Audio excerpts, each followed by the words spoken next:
Assalamualaikum warahmatullahi wabarakatuh.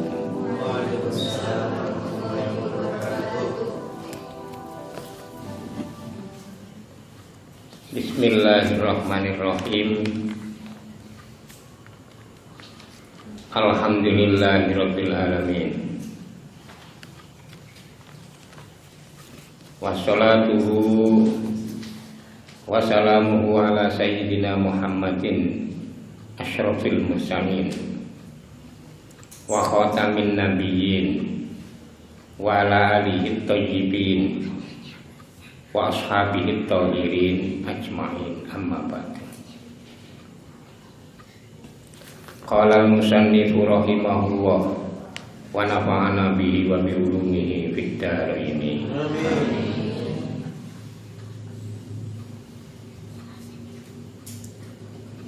Adabul alim wal muta'allim halaman 18. Wa qala Wahb bin Munabbah, berkata siapa Wahab bin Munabbah, yatasya'abu minal ilmi asyarafu wa in kana sahibuhu danihan. Yatasya'abu bercabang, ngepang, minal ilmi saking ilmu, dari ilmu. Apa asyarafu, kemuliaan, mulya. Wa ingkana senajana ono, walaupun ada siapa sahibuhu, orang yang memiliki ilmu, pemilik ilmu, iku danian, hina wal izzu lan mulya luhur. Wa ingkana senajana ana sapa sahibul ilmi iku muhanan, dihinakan. Wal qurbu lan parek dekat. Wa ingkana senajana ana sapa sahibul ilmi iku qasiyan, jauh adoh. Wal ghina lan semugih, kaya.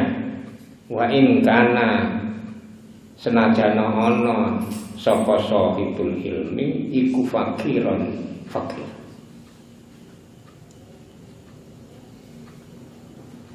Wal mahabah lan wibawa.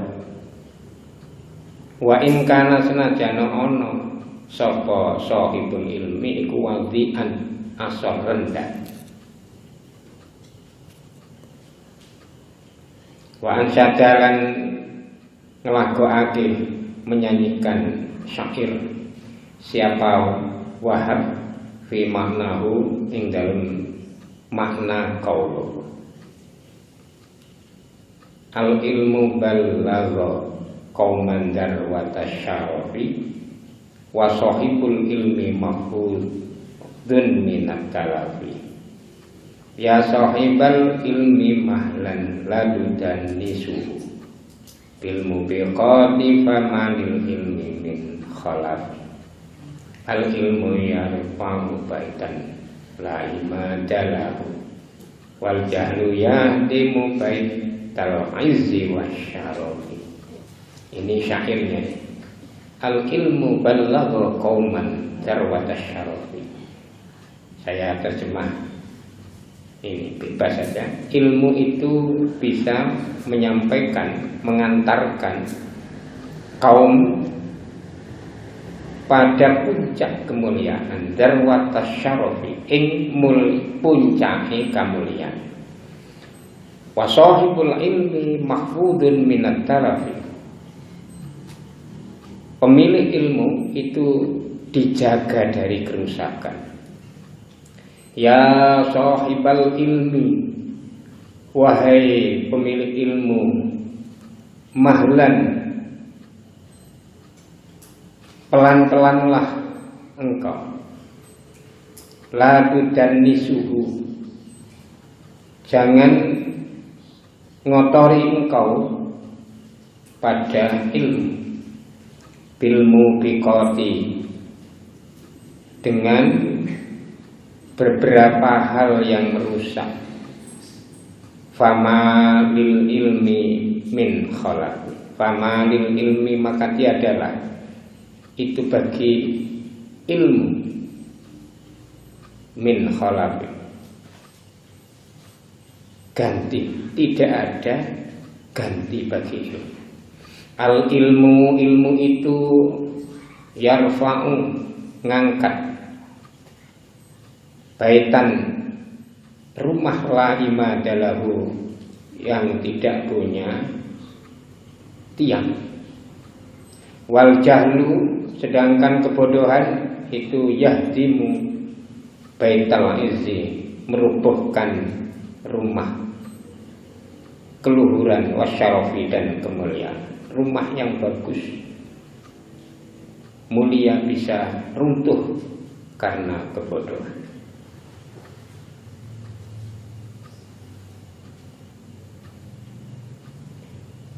Ini pernyataan yang indah kaitannya dengan posisi ilmu. Wahb bin Munabbah menyatakan ilmu itu punya cabang-cabang dari fungsi positifnya ilmu. Itu yang pertama, asyarafu, kemuliaan. Ingat-ingat nih ya. Jadi dampak manfaat ilmu itu yang pertama asyarafu, kemuliaan. Wa in kana sahibuhu dani, walaupun orang yang memiliki ilmu itu hina. Jadi ada orang yang punya perilaku yang menyebabkan dirinya itu hina, tapi tetap saja karena dia punya ilmu dimuliakan, dipaksa lingkungan masyarakat itu untuk menghormatinya, karena yang melakukan kesalahan yang menghinakan itu adalah orang yang punya ilmu. Contohnya, ada berita bahwa ada seorang guru besar, profesor, melakukan tindak asusila di Sulawesi. Di sebuah hotel ketangkep. Jika orang ini, sang profesor itu mestinya orang pintar ya, guru besar. Guru kecil aja pintar, ini guru besar. Ini ditangkap, dibawa ke kantor kepolisian, diadili. Jika dia ini orang yang tidak punya ilmu, pasti sudah sangat hina-dina di kalangan masyarakat. Tapi tatkala dia lewat, itu meskipun kasusnya sudah terungkap kemana-mana, tetap saja orang merasa rikuh dan tetap hormat, karena yang melakukan perilaku hina itu punya ilmu. Sulit sekali orang itu mengubah penghormatan terhadap orang alim yang melakukan kesalahan kemudian lalu menghina karena dia melakukan perbuatan hina. Itu dahsyatnya manfaat besar dari ilmu itu. Dan seterusnya, ya, dan seterusnya. Jadi ilmuwan itu memang mulia, dan karenanya jarang ada berita. Coba ya, kok saya belum pernah mendengar berita ada profesor atau guru besar perempuan atau jenderal perempuan diperkosa sama tukang becak. Ya. Pernah dengar? Enggak pernah dengar. Kenapa tak? guru besar, misalnya mubalighah, ya, atau jenderal perempuan, itu jalan kemana-mana itu sudah melekat kemuliaannya, ya, kemuliaannya, ya, mulia. Meskipun yang bersangkutan itu memiliki kelemahan yang menghinakan, ya, ini pertama. Asyarafu wa ingkana sohibuhu daniyah. Ini maksudnya apa? Kita ini didorong untuk belajar ilmu sekuat-kuatnya karena aman nanti. Aman. Orang itu karena orang mulia itu nanti aman. Orang mulia atau dianggap mulia, diakui mulia itu aman. Ini katanya dengan persepsi, ya. Dipersepsikan mulia meskipun orangnya tidak mulia, itu tetap jadi mulia. Ya. Ada orang dipersepsikan sebagai ulama, sementara dia nggak pernah sholat subuh karena setiap malam begadang, bablas. Tetap saja yang orang yang alim itu tetap saja dipersepsi sholat subuh. Orang mungkin lah ada berita misalnya, nggak pernah sholat subuh, orang mungkin. Orang mungkin. Itu santri pinter tapi ora tahu sholat subuh jam 7 terus. Orang mungkin. Jadi orang itu melawan, masyarakat itu melawan. Disebabkan karena tempelan ilmunya itu. Ya, ini secara sosiologis ditemukan di mana-mana. Wal izzu wa in kana muhana. Dan tetap mulia, luhur, walaupun dia ini dihinakan. Kalau yang pertama tadi, meskipun yang bersangkutan itu hina memang hina. Kalau ini diberitakan dengan berita hoax itu muntah, berita serampangan. Nah, berita hoax itu tidak akan mampu merubah pandangan orang. Jadi misalnya di fitnah bahwa yang bersangkutan itu adalah orang yang koruptor, misalnya. Pak itu koruptor, masa sih? Pak hidupnya sederhana dan pernah ada orang yang memberikan sesuatu di situ malah dikembalikan ke negara atau ke KPK. Kalau sekarang kemudian ada statement bahwa dia korupsi atau ditemukan di mejanya ada sekian puluh juta. Sekian puluh juta itu bagi dia ya sekali ceramah, 2 kali ceramah cukup mendapatkan segitu. Jadi orang mendengar itu ini langsung membuat logika tidak mungkin. Jika ada orang yang menghinakan pada orang yang bersangkutan, tetap masyarakat mayoritas itu membuat logika pembelaan. Itu wal izzu wa in kana muhana. Yang ketiga, wal qurbu wa in kana qasiyan. Orang pintar itu, orang alim itu terasa dekat meskipun yang bersangkutan itu jauh. Uang pintar itu apa saja bisa kok.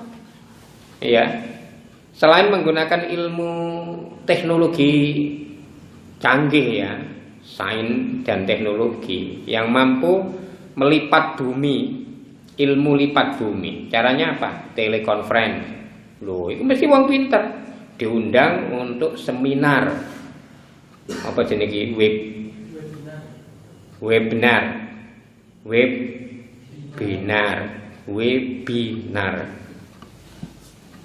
Ya, melakukan telekonferensi, seminar jarak jauh, konferensi, halakoh dan lain-lain. Lo orangnya berada di ujung dunia sana, tetapi bisa disaksikan di sini dan menyampaikan pesan-pesan dengan sangat jelas, sedekat-dekatnya Seperti orang itu berada di depan muka. Loh kok bisa? Ya kan pinter, alim. Tapi nek bodoh, meskipun dekat ini jauh. Rumahnya di mana ini kawanmu itu di belakang rumah.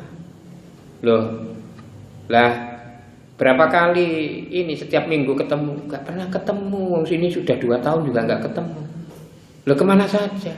Gak tahu dia itu kemana ya.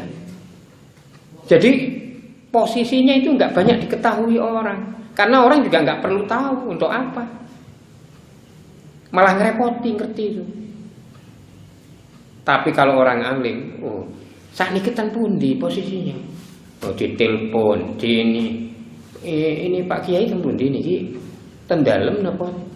Oh niki ten napa acara konferensi di Jakarta. Oh ten Jakarta.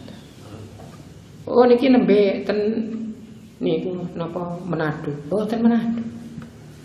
Oh niki nembe ten niku napa Kuala Lumpur. Oh ten Kuala Lumpur. Oh. Tapi meskipun di mana-mana gitu itu terasa dekat aja dan terdeteksi wong alim. Ya, alim. Gampang banget sebenarnya dia. Jauh tapi terasa dekat. Tapi orang bodoh dekat terasa jauh. Wis. Coba ini dieling-eling ya.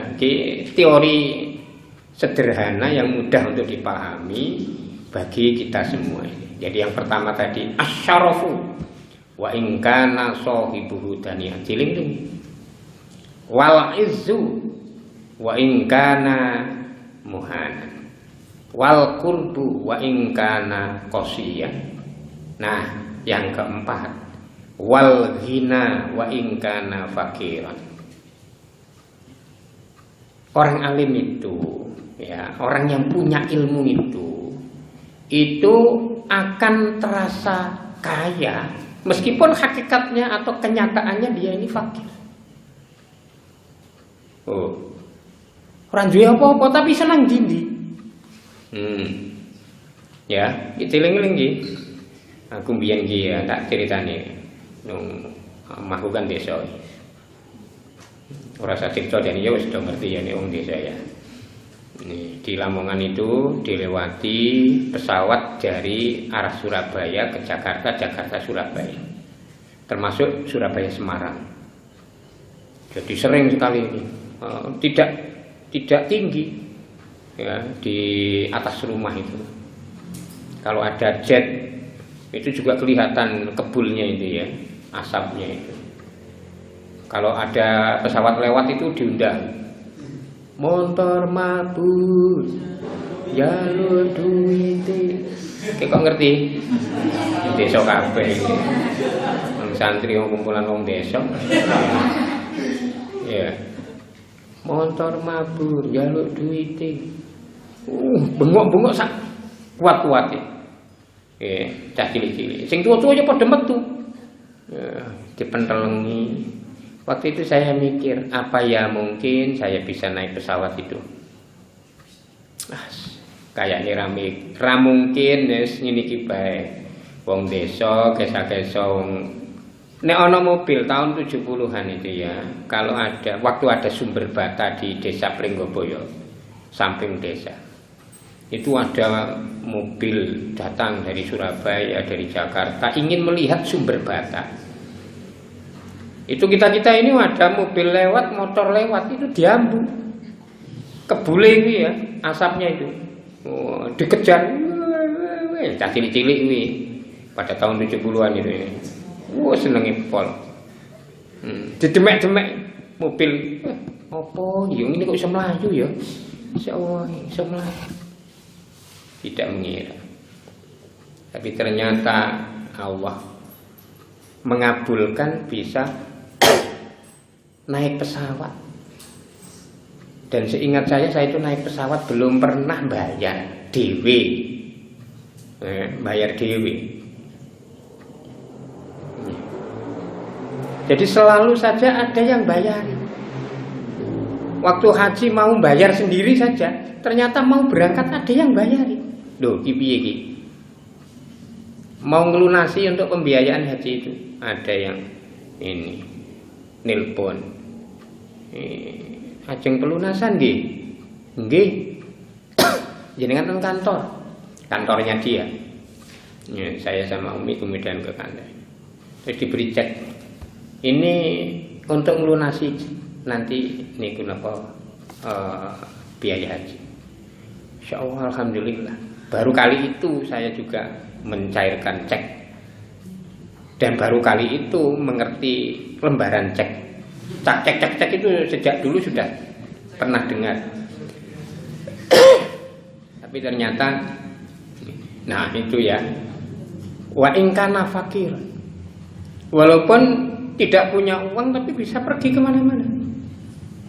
Ya, pergi kemana-mana. Makanya belajar sing tenanan nggih.